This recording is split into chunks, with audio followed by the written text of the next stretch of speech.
Thank you, sir. Thank you, David. With me with sugar, I should be walking all over the place through the back room, coming out to burn off my energy.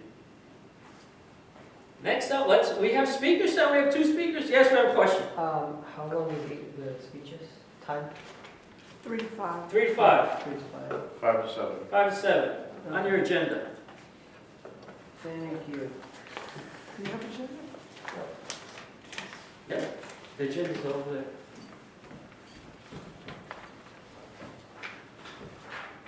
Well, our first speaker this evening is Zia Irby.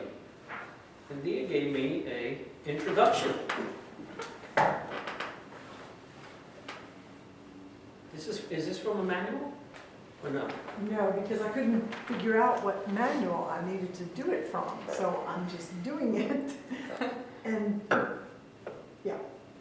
Her introduction is just for fun, a twist on an old favorite tale. Isn't there something else in there? No, that's it. Disastrous language, because we're talking about disaster. Disaster.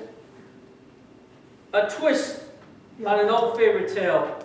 Disastrous language, because we're talking about disasters this evening.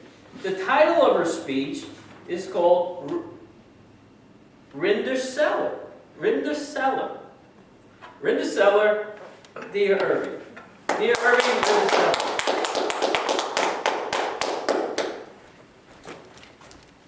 Once upon a time, in a corn country, there lived a beautiful girl. Her name was Rindercella. She lived with her mugly other and 2 sad sisters. Also in the corn country, there was a pransome hince. The pransome hince was going to have a fancy fall, and he invited the people from miles around, especially the pit people. Rindercella's mugly other and 2 sad sisters went out to buy some drancy fesses to wear the fancy fall. But Rindercella, kid and doe, all she had were some old ruddy dags. The night came for the fancy fall, and her Rindercella's mugly other and 2 sad sisters put on their drancy fesses and went off to the fancy fall. But Rindercella just sat down and tried, and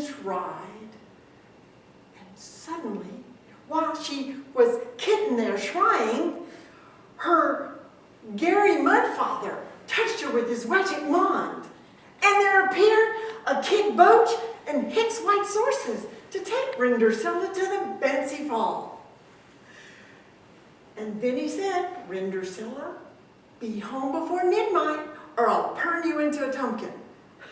Rindercella went to the fancy fall, and when she got to the door, the pransome hince met her at the door because he'd been watching from a wooden window. The pransome hince and Rindercella danced all night until midnight, and they fell in love. Finally, the night struck midnight, and Rindercella staced down the rares, and just when she beats the bottom, she slopped her dripper. The next day, the pransome hince went all over the corn country looking for the beautiful girl who had slopped her dripper. Finally, he came to Rindercella's house, and he tried it on the mugly other, and it didn't did. He tried it on the siggly usters, and it didn't did. But when he tried it on Rindercella, it did. It was the sight rise. The pransome hince and Rindercella got married, and they lived happily ever afterwards. Now the story of this story is, if you go to a fancy fall and you want a pransome hince to lull and fall with you, don't forget to slop your dripper.